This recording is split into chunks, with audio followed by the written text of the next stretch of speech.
সবচাইতে বড় গুনাহ হচ্ছে গুনাহকে গুনাহ না মনে করা।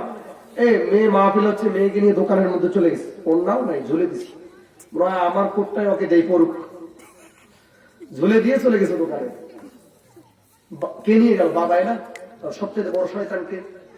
এগুলো কালচার বাদ দেন। কিয়ামতের ময়দানে যারা বেপরদা হয়ে ঘুরে, আমি আম্মাজানদেরকে বলবো, মা আপনারা তো নবীর মা, আপনারা আবু বকরের মা, আপনারা ওমরের মা, আপনারা আলীর মা, আপনারা আমার মতো হাফেজে কোরআনের মা, আপনারা আল্লামা দেলাওয়ার হোসেন সাইদির মা, আপনারা আয়েশা সিদ্দিকা, আপনারা ফাতেমা, আপনারা খাদিজাতুল কুবরা, আপনারা মা ফাতেমা। আপনাদের মর্যাদা তো আল্লাহ তাআলা নিজেই দিয়েছেন। মেয়েরা যদি তাদের পরিপূর্ণ মাসালা জানতো, পুরুষদের ছেলেদের হালুয়া টাইট করে ফেলত। তারা মাসালা জানে না বলেই ওই বাসা থেকে বের হয়ে খেয়ে আনে। এটা পুরুষদের জন্য ইহসান। মেয়েরা বাসা থেকে বের হয়ে খেয়েও আনা যাবে না, এটাও হাদিসে নিষেধ। মেয়েদেরকে আল্লাহ তাআলা এমন অধিকার দিয়েছে, এত মেয়েদেরকে আল্লাহ তাআলা সম্মান দিয়েছে। সর্বপ্রথম মেয়ে মানুষই তো ইসলাম গ্রহণ করেছিল। আম্মাজান খাদিজা রাসূলের হাতে ইসলাম গ্রহণ করলো। রাসূলের পরে আল্লাহ রাসূল বলতেছেন, আমার খুঁটি যেহেতু শক্ত, আমার আর কোনো টেনশন নেই, এখন আমি দিনের কাজ প্রচার করতে থাকবো ইনশাআল্লাহ। এইভাবে করে করে করে করে করে আজ এই পর্যন্ত চলে আসছে। সামনেও ইসলাম কায়েম থাকবে। আপনারা চান? আপনারা চান? সকলে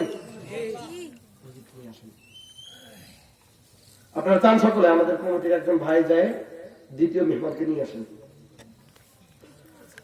এই জন্য বলতেছি, দুনিয়ার মধ্যে যারা আছেন, যারা সামনে থাকবেন, চ্যালেঞ্জ করে বলতে চাই, দুনিয়ার মধ্যে যতই আঘাত আসুক, ইসলামের মধ্যে যতই আঘাত আসুক, মেয়েদের পর্দার মধ্যে যতই আঘাত আসুক না কেন, কসম করে বলতেছি, নাম উল্লেখ করে বলতেছি, সামনে পাশের নিয়ামতপুরের পাশের এক স্কুল, আমার এক স্টুডেন্ট অনেক আগে পড়েছিল, ছোটবেলা, বড় হওয়ার 3 বছর পর ফোন করেছে, চিনতে পারি নাই, পরিচয় দিলে চিনেছি। পরিচয় দিয়ে বলতেছে, হুজুর আমরা হাত পা মোজা পরে স্কুলে যাই, এই কারণে আমাদেরকে স্কুল থেকে বহিষ্কারের প্রস্তাব দেওয়া হয়েছে।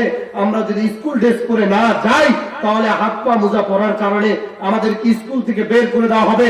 এই সমস্ত নাস্তিক মাস্টারদেরকে আমি বলবো, কসম করে বলতেছি, সামনে গাজওয়ায়ে হিন্দ যুদ্ধ আসবে, মুসলমানদের বিজয় হবে। ও ইহুদি ভাইরা, আপনাদের সঙ্গে আমাদের কোনো বিরোধ নাই। ও খ্রিস্টান ভাইরা, ও হিন্দু ভাইরা, আপনাদের সঙ্গে আমাদের কোনো বিরোধ নাই। আপনাদের শত্রুতা আমরা করতে চাই না। আমার প্রোগ্রাম ছিল, কসম করে বলতেছি, এমন কোন কথা আমার ভিতরে নাই যেটা আমি বলি না। জয়পুর হাটের মধ্যে আমার মাহফিল, দুর্গা পূজার তারিখে মাহফিলকে বন্ধ করে দেওয়া হয়েছিল, আমরাও সমর্থন দিয়েছিলাম, মাহফিল বন্ধ করে দেন। আর আপনারা কীর্তন করতেছেন, কত কি করতেছেন, আমাদের নামাজের সময় পর্যন্ত দেখেন না। মাইন্ড করি না। কসম করে বলতেছি, কোরআনের বিরুদ্ধে কথা বললে, হাদিসের বিরুদ্ধে কথা বললে, নবীর সুন্নতকে নিয়ে কথা বললে, নবীর চরিত্রকে নিয়ে কথা বললে, ইসলামের বিরুদ্ধে কথা বললে, আলেমদের বিরুদ্ধে কথা বললে, বাংলাদেশকে দখল করার বিরুদ্ধে কথা বললে, কসম করে বলতেছি, আমরা মুসলমান ভাই ভাই হয়ে, আমরা কে কে মুসলমান হয়ে ইসলামের পক্ষে জিহাদ ঘোষণা করে জীবন দিতে রাজি আছি। হাত তুলে দেখেন আল্লাহকে। নারায় তাকবীর। আল্লাহ আপনাদের হাতকে কবুল করে নিক। আজকে এই মাহফিল থেকে আমি মেসেজ দিচ্ছি, ও ওলামায়ে কেরাম, কথাগুলো ইউটিউবে যাচ্ছে তাই বলতেছি, ও ওলামায়ে কেরাম, আমি আপনাদেরকে বলতেছি, আপনারা বড়, আপনাদের কথা নিয়ে কথা বলাটা বেয়াদবি। আমি আপনাদেরকে বলতেছি, এখনো সময় আছে, যদি লাঞ্ছিত না হন, আপনারা সবাই দলবদ্ধ হয়ে যান। কে চরমোনাই দেখার টাইম নাই, কে জামাত দেখার টাইম নাই, কে উজানি দেখার টাইম নাই, কে ফুরফুরা দেখার টাইম নাই। সব মুসলমানের কোরআন এক, হাদিস এক, নবী এক, আল্লাহ এক, সবাই এক হয়ে আমরা ইসলামের কাজ করব। আমি শুরুতেই মেসেজ দিয়েছি, আগামীর বাংলাদেশ স্পট বাংলাদেশ নয়, আগামীর বাংলাদেশ ডিজিটাল বাংলাদেশ নয়, আগামীর বাংলাদেশ আরো যেভাবে প্রজন্ম ভাবে বাংলাদেশ গড়তে চাচ্ছে এমন বাংলাদেশ নয়। আগামী বাংলাদেশ কোরআন সুন্নাহর বাংলাদেশ, আগামী বাংলাদেশ মুসলমানদের বাংলাদেশ, আগামী বাংলাদেশ কোরআন হাদিসের বাংলাদেশ, আগামী বাংলাদেশ কোরআন হাদিসের বাংলাদেশ। মনে রাখবেন, মেসেজ দিয়ে যাচ্ছি। জানি না এখানে আমার স্থান কতদিন থাকবে, আমি কখনো স্থানের ভয় করি না, আমি কখনো গদির ভয় করি না, আমি কখনো ইমামতির ভয় করি না, আমি কখনো রিজিকের ভয় করি না। কারণ স্বয়ং আল্লাহ আমাকে জন্ম দেওয়ার আগেই, স্বয়ং আল্লাহ আমাকে দুনিয়াতে পাঠানোর আগেই আমার রিজিকের ব্যবস্থা করে এরপরে পাঠাইছেন। পাঠাই নাই? আপনাদেরকে কি পাঠাই নাই? আজকের কমিটিদেরকে কি পাঠাই নাই? রিজিকের ব্যবস্থা আল্লাহ নিজে হাতে করছে। যেখানে রিজিকের ব্যবস্থা আল্লাহ নিজে করছে সেখানে হুমকি ধুমকির আর কি আছে ভাই? আপনার হুমকিতে আমার কি হবে? হয়তো মসজিদে ইমামতি চলে যাবে, আর একটা মসজিদে যাই ঢুকবো, সেখানে না হলে প্রতিদিন যদি আমি রোজগার করে খাই, ভ্যান চালিয়ে যদি খাই, প্রতিটা দিন কম পক্ষে 500 করে টাকা আমি ভ্যানের রিস্কায় হালাল পদে আমি রুজি আমি আরোহণ করতে পারবো ইনশাআল্লাহ। হুজুরকে নিয়ে আসেন। আমার বয়ানে ভালো লাগছে না আপনাদেরকে? হুজুররা আসুক, আপডেট কিছু বলুক। এই জন্য বলবো, এখানে সবাই আমার পরিচিত মানুষ। পার্শ্বে আমি, আমার নানা নানির দেশ পার্শ্বে, আবার এখানকার আমি খতিব, প্রায় অনেক দিনই হয়ে গেল, সবাই পরিচিত আমার। এই জন্য পরিচিত জিনিস একটু খাতে খারাপ লাগে। তো হুজুররা আসবে ইনশাআল্লাহ। এই জন্য বলতেছি, আমি আরো একটা মেসেজ দেই মেয়েদেরকে। আম্মা জানেরা, আমি বলেছি যে মেয়েরা হচ্ছে সবচেয়ে বড় শয়তান। এই কথাটা আমি বলেছি ব্যাপারটা মেয়েদেরকে, আপনাদেরকে নয়। পুরুষদের জন্য যদি জান্নাত দুনিয়ার মধ্যে থাকে, তার নামই হচ্ছে নারী।